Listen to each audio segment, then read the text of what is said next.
કરીને આવે છે ત્યારે સગુણ સાકાર થાય છે. તો સગુણ સાકારનું રૂપ હજી સુખદેવને ખબર નથી. એ ખરે એ રૂપનું ભાન થાય, દર્શન થાય તો જ એમાં રસ છે. એટલે તમે જઈને ભાગવતનો મંત્ર બોલો એટલે શિષ્યો બધા એ ગુફામાં સવા સાત થાય છે. મને ખબર છે, કોઈ કહેતા નહીં. તમને સવારના 3:30 થઈ જાય નહોતી ખબર, પણ મને ખબર છે સવા સાત થયા છે. મને સજા આપો છો તમે, પણ હું કઈ કરી શકું એમ નથી. નિરૂપાય છું. શિષ્યો બહાર આવ્યા, લાકડા વીણતા વીણતા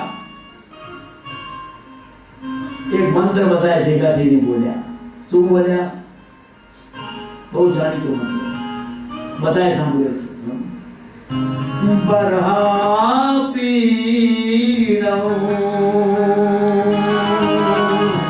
નટવર વપુ કર્ણયો કર્ણિકારો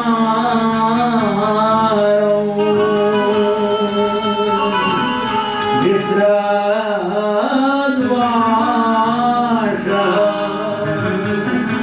કનક કપિસૌ વૈજયંતીમ ચ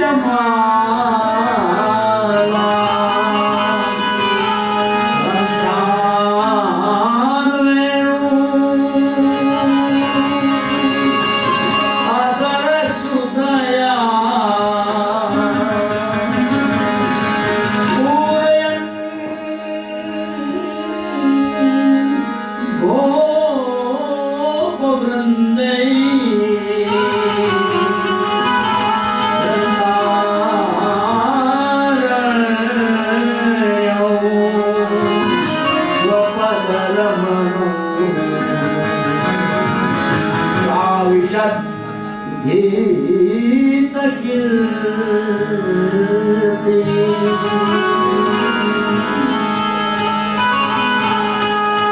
આપણું બધા ફરીથી ઓલી વાત આવે છે, દ્રશ્યમ. તમે સાંભળ્યું, મહારાજ બરોબર ગાય છે, વ્યાકરણ બરોબર છે, અક્ષર બરોબર છે, મંત્ર બરોબર છે, પરંતુ એની અંદર અક્ષર બ્રહ્મ, એની અંદર ચિત્ત તંત્રમાં, તમારા ચિત્ત તંત્રમાં એક આવી છબી ઉત્પન્ન થઈ કે નહીં? સાંભળ્યા પછી આવી છબી ઉત્પન્ન થઈ કે નહીં? બરહાપીરમ નટવર વપુ. બરહાપીરમ એટલે મોરપીંછ ધારણ કરેલા. નટવર વપુ ત્રિભંગાકૃતિ, પગને હાંકી દઈને ઉભેલો. કાનમાં કરણના ફૂલની શોભા કરી છે, પિતાંબર પહેરેલું છે અને વૈજયંતી મારા ગળામાં છે. પોતાના અધર ઉપર એટલે કે હોઠ ઉપર વાંસળીને સુવાડી રાખી છે અને પછી પોતાનો ઉચ્છ્વાસ કાઢીને વાંસળીમાં ફૂંક મારે છે અને સુધાયા અમૃત રૂપી ફૂંક વાંસળીમાં પડે છે અને પછી વાંસળીનો સૂર બહાર ફેરાય છે અને ગોપવૃંદો ગોપિકાઓ સાંભળે છે અને વૃંદારણ્યમ, વૃંદાવનના અરણ્યમાં સ્વપદ રમણમ, પોતાના પગે ચાલીને ફૂંકા ભરતા ભરતા તે આ ભગવાન કૃષ્ણ પધાર્યા છે. આ મંત્ર જ્યારે ગોપાળકોએ જોરથી બોલ્યા, એક વખત, બે વખત, 3 વખત, ત્યારે અંદર સમાધિ ભંગ થઈ ગઈ સુખદેવજીની. એમને સાંભળ્યું નહીં ભક્ત, એમણે તે અક્ષર બ્રહ્મનું ચિત્ર ઊભું કર્યું પોતાના હૃદયમાં. અરે આવું કોણ હશે? આવું હોઈ શકે કોઈ દિવસ? વૃંદાવનમ તો ભદ્રમણમ પ્રાવિશદ ગીતિ. આવું કોણ હશે? બરહાપીરમ નટવર વપુ, આપણે મોરપીંછ ધારણ કરેલું છે, ત્રિભંગા. આવું સ્વરૂપ એમણે આ શ્લોક સાંભળતા જ પોતાના ચિત્તમાં તે ચિત્ર ઊભું કરી દીધું અને વિચાર્યું કે ના આવું તો ન હોય. પોતે તો આ દ્વૈતના ઉપાસક, એક જ પરમાત્મા, બીજું કોઈ છે જ નહીં, એના ઉપાસક, આ દ્વૈત બ્રહ્મના ઉપાસક. આવું કોઈ હોઈ જ ન શકે. આ કોણ બોલે છે ખબર નથી. તરત જ શિષ્યોએ બીજું એક મંત્ર બોલ્યા. શું બોલ્યા? અહો બકિયો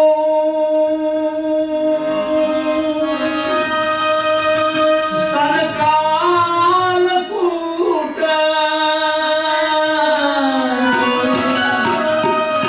બકી એટલે બકાસુરની બેન. બકાસુરની બેનના બધું પૂતના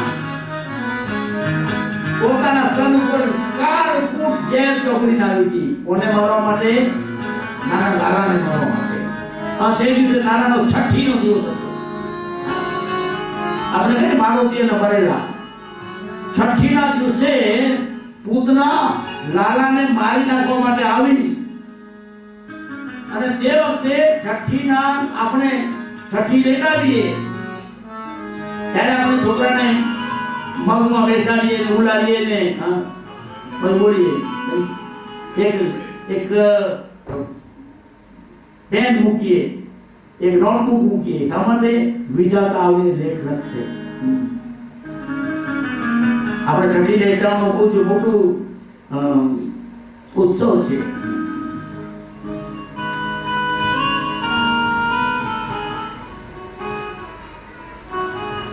વિધાતાએ વિચાર કર્યો કે આના હું લેખ શું લખું? આ પરાત્પર બ્રહ્મ સગુણ સાકાર બનીને અહીંયા કૃષ્ણ લાલા તરીકે જન્મ લીધો છે એના હું શું લેખ લખું? આખરી વાત છે. વશિષ્ઠ ઋષિ પણ પોતાની પર્ણકુટીમાં આમ આટા મારતા હતા વ્યગ્ર ચિત્તે. ત્યારે એમની પત્ની અરુંધતીજીએ કહ્યું, આમ શું આટલું બધું કંટાળે લાગો છો, ચિંતામાં લાગો છો? અરે બહુ મોટી ચિંતા છે, તને શું ખબર પડે? તમારા માટે એટલી મોટી ચિંતા કઈ છે? અરે તને ખબર નથી, આ દશરથ રાજાના ઘરે પરાત્પર બ્રહ્મ જન્મ લેવાનો છે. અને ઈશ્વર કુળનો હું ગોળ છું, ધર્મ ગુરુ છું. બધા જ કર્મ મારા હાથે થશે. તમામે તમામ સંસ્કારો હું કરાવીશ. પરંતુ જ્યારે આ પરાત્પર બ્રહ્મ 5-6 વર્ષનો થશે અને જ્યારે એને યજ્ઞોપવિત ધારણ કરવાનો થશે ત્યારે એ ભિક્ષા માંગવા મારી પાસે આવશે. હાથમાં દંડ લઈને, હાથમાં જોડી લઈને મારી પાસે ભિક્ષા માંગવા આવશે, મને પગે લાગશે. ત્યારે હું એને આશીર્વાદ કયો આપું? મને ચિંતા થાય છે કે આને પરાત્પર બ્રહ્મને હું કયો આશીર્વાદ આપું? યશસ્વી ભાવ એમ કહું કે યશસ્વી છે, આયુષ્યમાન ભાવ કહું એ તો અજરમર છે જ. હા, ઐશ્વર્યવાન ભાવ કયો ભાવ કહું એના માટે? બધા જ ભાવોનો સ્વામી છે. મને સમજ નથી પડતી કે આને કયો આશીર્વાદ આપું. અહીંયા વિધાતા પણ આકળાઈ ગઈ છે કે આના લેખ શું લખું? એટલે તે દિવસે આવી જ નહીં. અને પૂતના આવી. પૂતનાએ પોતાના સ્તન ઉપર ઝેર લગાવી અને યશોદા મૈયાના છઠ્ઠીનો ઉત્સવ હતો. ઘણી બધી ગોપીઓ હતી, તેમાં ભરી ગઈ અને લાડાને રમાડવા માટે ઉપાડ્યું. બધી વાતો ઘણી છે, પછી કહીશ. હા, કૃષ્ણ જન્મ પછી. પરંતુ લાલાએ પૂતનાના સ્તનને ધાવતાની સાથે એના પ્રાણ પણ ચૂસી દીધા. અહો બકિયો કનકાલ કૂટ જીવનયા પાય યદા પ્રસાદ્વી લેભે ગદિમ દાસ્યુજિતાં તથોન્યા ઓમ દયાલુ શરણૌ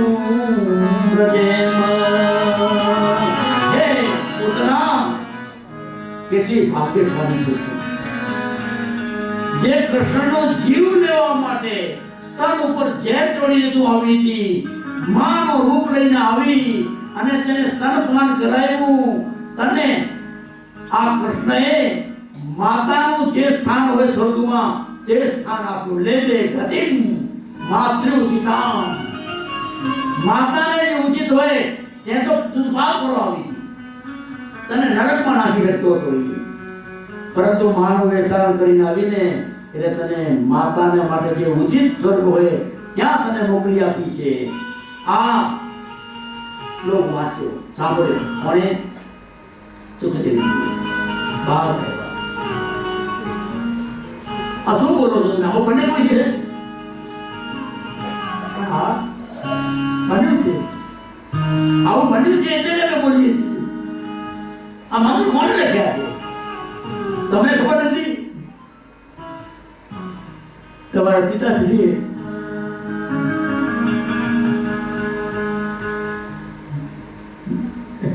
શું કરું?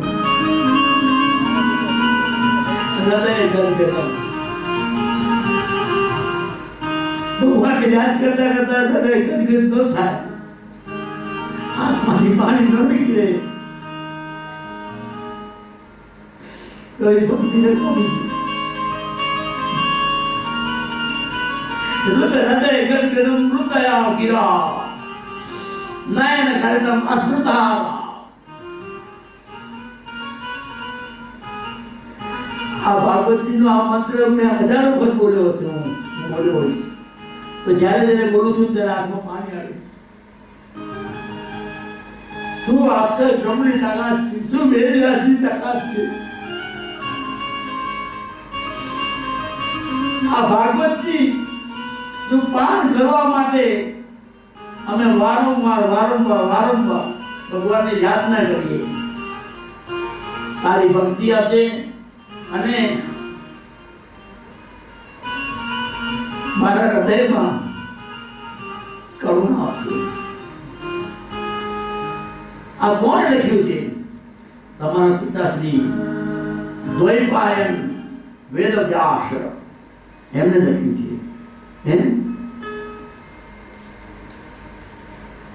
તમે એમને મૂકીને ગયા, એમને એમ અફસોસ છે. કારણ કે એમણે જે ભાગવત લખી છે એનું પઠન કરવા માટે કોઈ ઉત્તમ બ્રહ્મચારી એમને મળતો નથી, ઉત્તમ જ્ઞાની, ઉત્તમ તપસ્વી, ઉત્તમ સાધક એમને મળતો નથી. તમે એક જ છો, પરંતુ તમે તો જન્મીને તરત અલિપ્ત થઈ ગયા છો. હે સુખદેવ, જાઓ, આ અદ્ભુત ખજાનો જે તમારી બાપ કમાય છે, તમે એના વારસદાર છો, એને મેળવો અને જાઓ તમે. સુખદેવજી ભાવ વિવળ થઈ ગયા. શું વાત કરો છો? આવું બની શકે? આ નિર્ગુણ નિરાકાર પરાપર બ્રહ્મ સગુણ સાકાર થઈને પૃથ્વી પર આવે છે. મારે એનું રહસ્ય જાણવું છે. એ દોડતા દોડતા વેદવ્યાસજીના પગે પડ્યા. વેદવ્યાસજીએ એમને હૃદય સફળ આપી દીધા અને આખી ભાગવત નું એમને પાન કરાય. એમના માટે કોઈ અઘરી વાત નહોતી. શક્તિપાત થાય ને એટલે એમને બધું આવડી જાય. કૃષ્ણ ભગવાન સાંદીપની ઋષિના આશ્રમમાં 64 દિવસ રહ્યા અને 64 કળાઓ શીખી ગયા. ફક્ત જાગૃત કરવાની જરૂર હોય. કલકત્તામાં રામકૃષ્ણ પરમહંસ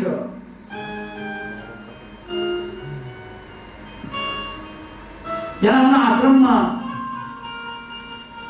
રહેતા હતા. અચાનક સામે એક યુવાન આવ્યો, એનું નામ હતું નરેન્દ્ર.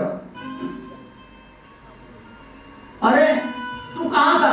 मैं तुझे ढूंढ रहा था, जल्दी आ जल्दी आ जल्दी आ. अरे नरेंद्र नामનો છોકરો ત્યાં ગયો અને રામકૃષ્ણ પરમહંસે બેલુર મઠની વાત છે. હા, એના માથા પર હાથ મૂક્યો અને શું ફેરફાર થયો ખબર નહીં. પછી રામકૃષ્ણ ઘડીમાં વિવેકાનંદ બની ગયો. અને એના પુસ્તકો તમે વાંચો ને સમય મને બહુ હેરાન કરે છે, શું કરું? હા, છતાં 5 મિનિટ કહીશ. રાજયોગ નામનું પુસ્તક છે, તેનો વાંધો નથી ને?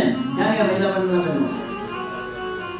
તમને મારે અડધો કલાક આપવો જોઈએ, પણ હું તમને 5 જ મિનિટ માંગુ છું. રાજયોગ નામના પુસ્તકમાં લખ્યું છે કે રાજા પોતાના પ્રધાન તરફ નારાજ થઈ ગયો અને સજા આપી. એક દંડી નહેર હતો, એક દીવાદાંડી હતી જેવી કિનારો હતો, એના ઉપલા માળે એને કેદ કરી નાખ્યો, નીચેથી બંધ કરી નાખ્યો. દીવાનો કોઈ વાંક હતો નહીં, પરંતુ એક કોઈ ગુનો થઈ ગયો છે, અહંકાર લીધે રાજા એને કેદ કરી નાખ્યો.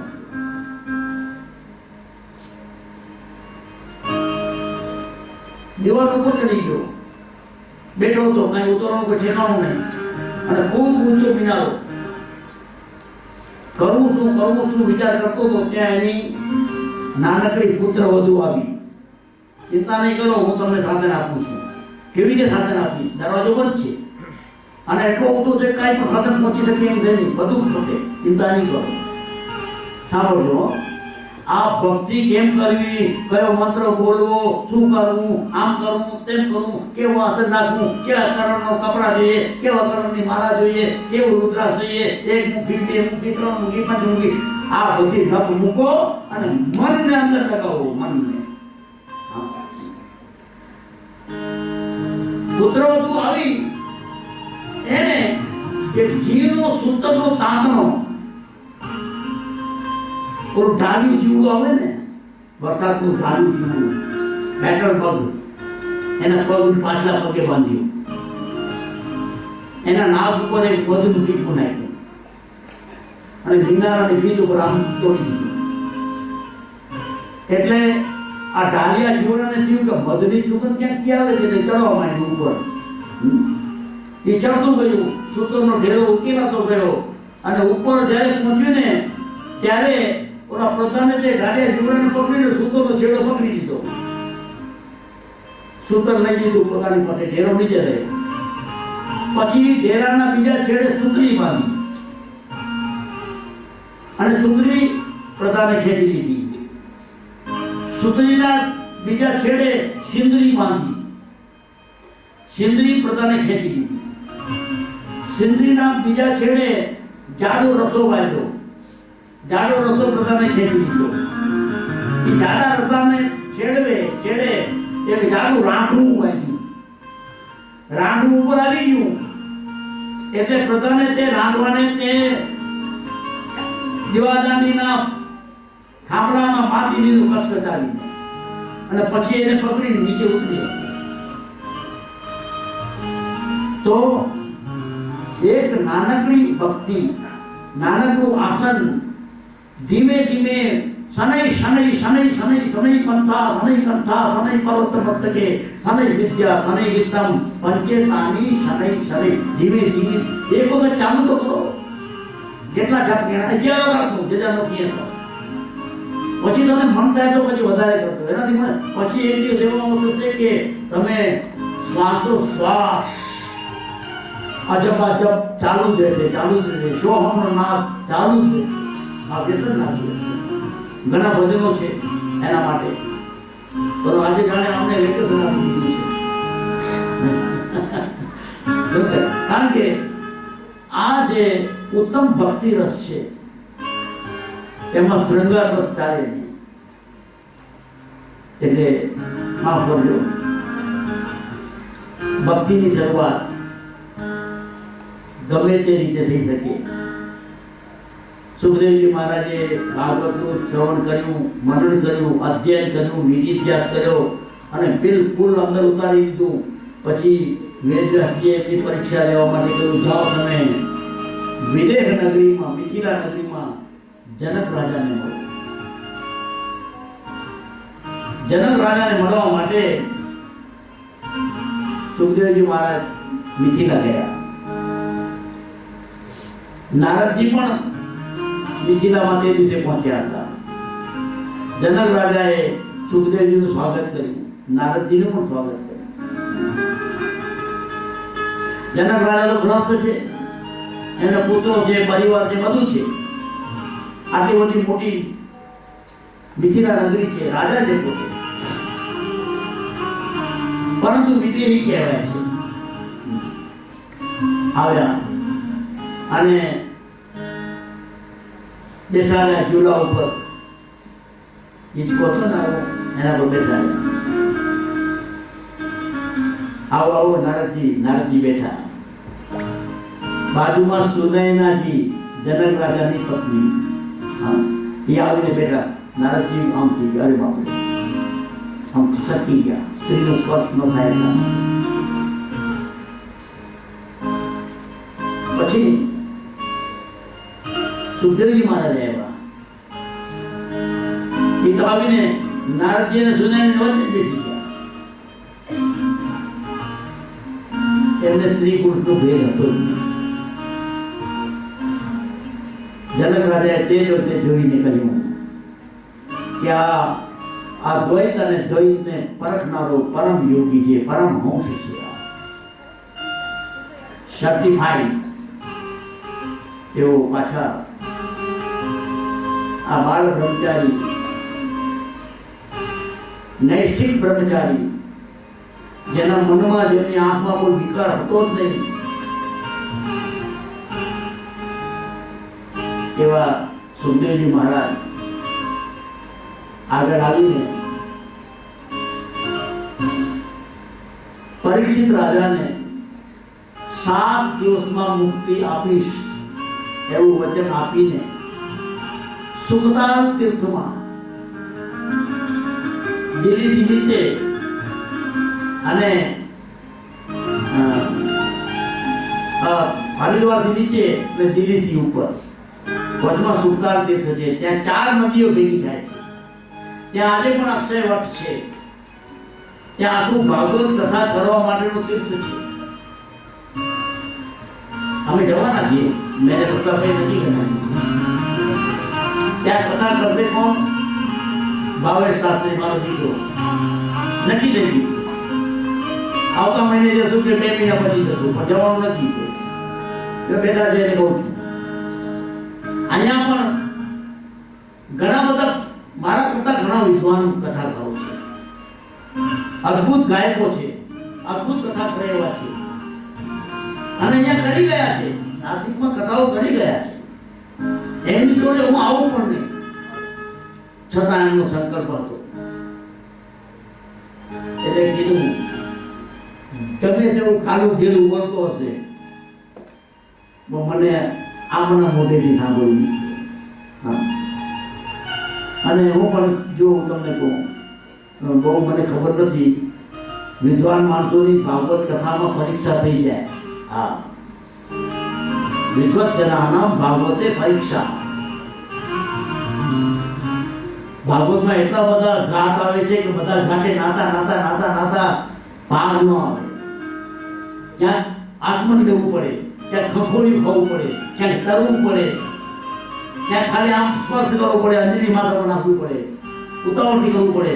આવું બધું આવશે. આજે પણ કરવું જ હતું, એમ જ કરવું હતું, પરંતુ આ અટાણ યોગની વાત આવી અને જાણે મને દેવહૂતિના પુત્ર કપિલ દેવે ખેંચી લીધા અને હું સિદ્ધપુરના બિંદુ સરોવરમાં પહોંચી ગયો. મુમુક્ષુ લોકોને આ વાત સમજમાં પડી હશે કે નહીં પડી મને ખબર નથી, પરંતુ આ વાત ભાગવતમાં છે, પણ હજી સુધી મેં કોઈના મોઢેથી સાંભળી નથી. પાનું ઉથલાવીને કપિલ મહારાજ કી જય બોલવા બોલાઈ જાય છે. માફ કરી દો, આજની વાત અહીંયા આપણે સુખદેવજીનું વેદવ્યાસજીને ઘરે આગમન અને હવે પછીની વાતો ફરીથી આપણે આવતીકાલે પરીક્ષિતની કથા શરૂ થશે, અશ્વત્થામાની કથા શરૂ થશે, ભીષ્મ સ્તુતિ આવશે, કુંતા સ્તુતિ આવશે. ઘણી બધી વાતો આપણે આ અંજલિ લેતા લેતા શ્રવણ કરીશું. એટલી જ વિનંતી તમને કરું છું, ફરીથી બધાને કહું છું કે પૂજાનો ક્રમ છે, આયોજકને પણ કહું છું, સાંભળો. પ્રતાપભાઈ સોમૈયા, સાંભળો. અહીંયા મહેરબાની કરીને 3 વાગે કથા શરૂ થઈ જાય એવો પ્રબંધ કરો. આજે પણ 3:30 ઉપર થઈ ગયા હતા. હવે પછી 10 મિનિટ તો ક્રમ ચાલે ને. આચાર્ય શું કરે? એમનો વાંક નથી. અને યજમાનો શું કરે? એમનો વાંક નથી. વાંક એટલો જ છે કે ત્યાં 2:45 વાગે કામ પૂરું થઈ જાય, અહીંયા 3 વાગે કામ શરૂ થઈ જાય. તો મને તમારી પાસેથી કાકડુદી ન કરવી પડે, કાલાવાળા ન કરવા પડે, અને હું મુક્ત મને અડધો કલાક મને વધારે મળે, બરોબર મળે તો કથા પૂરી થાય. એટલું તમે કાલે કરજો. હું બધાને વિનંતી છું. તો આજનો બીજો સત્ર અહીંયા ભગવાન શ્રી કૃષ્ણને અર્પણ કરીએ અને ભગવાનને કહીએ, પ્રભુ સર્વત્ર તમારો વાસ છે.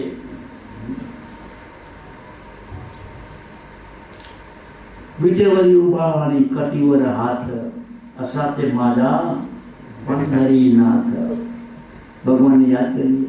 એ તો હજી પણ ઊભો છે, આમ જ ઈટ ઉપર ઊભો છે.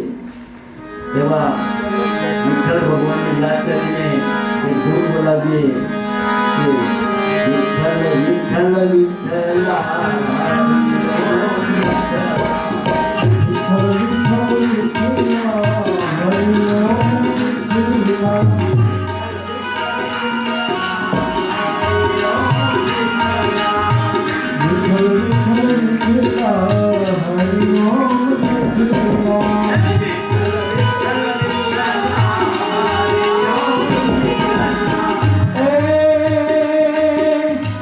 કોને કોને દીધેલા